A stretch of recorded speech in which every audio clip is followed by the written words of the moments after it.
Goeiedag van my, die ander Jaco, en welkom by Frontnuus.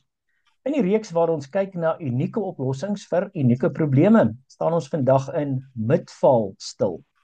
Okkert Brits verteenwoordig die VF+ in die Midvaal plaaslike munisipaliteit hier in Gauteng, en hy sluit by ons aan. Okkert, daar is klagtes uit Midvaal van buitensporige hoë diensterekeninge. As ek vandag duiwelsadvokaat kan speel, moet jy nie maar baie betaal as jy goeie dienslewering wil hê nie. Goeiemôre Jaco. Ja, ek het in 'n raadsvergadering die week vir die raad gevra dat ons die mense wat wel betaal in ons munisipaliteit laat ons daai mense tegemoet kom om te kyk waar kan ons hulle ook hulle tariewe sny en laat hulle nie sulke hoë tariewe betaal nie. Daar moet een of ander manier wees hoe ons hulle tegemoet kan kom. Selfs die besighede ook hier in Midvaal moet ons op 'n manier help.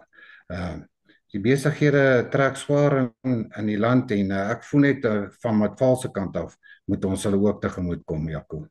So as ek reg verstaan, gaan dit nie net oor hoe diensgeld betaal nie, maar om waarde te kry vir dit wat jy wel betaal. Ja, verseker.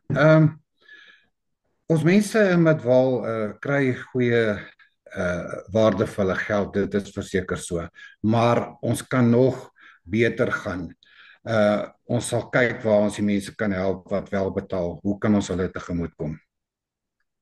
Okkert Midvaal is 'n geweldige groot streek. Dit strek bo van net so suid van Alberton af tot onder teen die Vaaldam.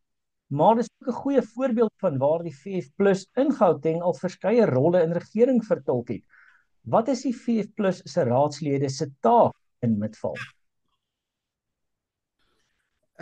Ons is daar om die munisipaliteit nog 'n beter munisipaliteit te maak. Daar is nog baie plek vir verbetering hier in Midvaal. En dit is ons taak om te kyk dat ons bly verbeter en ook om die foute uit te wys. Daar's baie foute ook hierso. Ons wys dit uit en ons sorg dat daai foute reggemaak word, Jaco. Baie dankie aan Okkert Brits, hy's 'n raadslid in die Midvaal plaaslike munisipaliteit. Van my, die ander Jaco, tot volgende keer DV, wederom.